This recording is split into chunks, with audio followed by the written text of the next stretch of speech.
And welcome back. Today we're going to be discussing linear momentum and the law of conservation of momentum.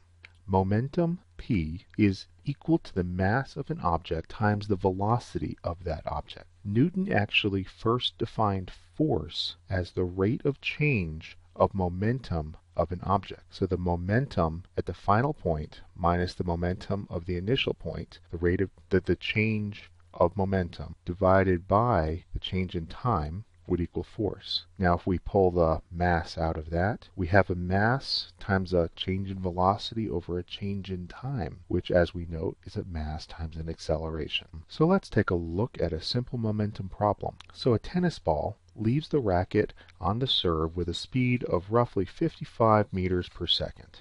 If the ball has a mass of 60 grams and is in contact with the racket for 4 milliseconds, approximate the average force acting on the ball in that time. Would this force be large enough to lift a 60 kilogram person? Okay, let's look at this. So force is going to equal a change in momentum divided by a change in time, which as we noted in the equation before, it's a mass velocity final minus mass velocity initial divided by your change in time. Well, in our case here, our velocity 2 has got to equal 55 meters per second.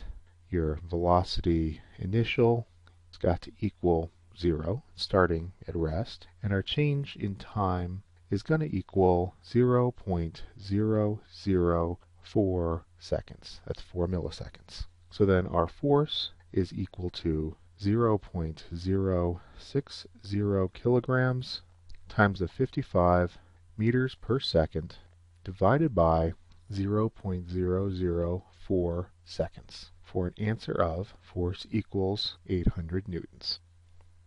So would that actually lift somebody up? I'm not sure. Do some work and tell me in the homework.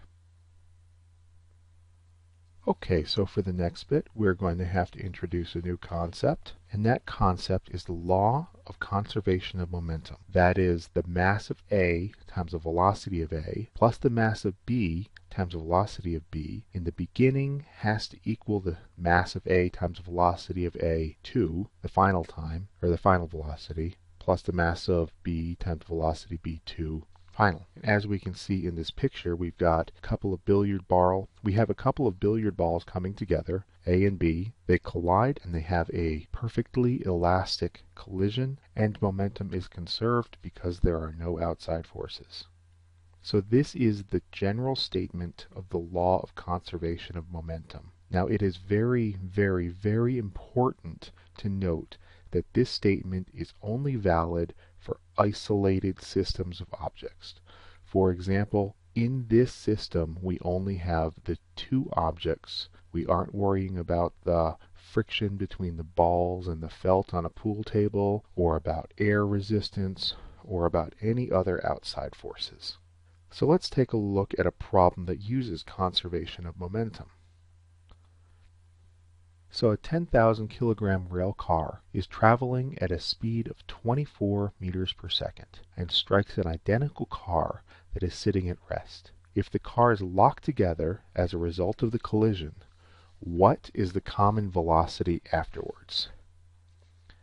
Well, we know from the law of conservation of momentum that the momentum before equals the momentum after. So let's go ahead and write that out real quick. Okay, so you'll note that I have MAVA plus MBVB equals MAVA prime plus MBVB prime. Oftentimes you will see a prime notation denoting that it occurs at a later time. So in this example, we will note that VA prime equals VB prime, and also VB, the starting velocity of the second object, equals 0. So let's use this to simplify our equations a little bit. MA VA plus 0, because VB is 0, has got to equal MA plus MB times, I will just call it V for simplicity. So our V is going to equal MA divided by MA plus MB times VA. So if we go ahead and plug that in, we're going to have a 10,000 divided by 10,000 plus 10,000 times a 24 meters per second is going to equal 12 meters per second. Okay, so thank you for watching this video, and don't forget to complete the assignment on As You Learn.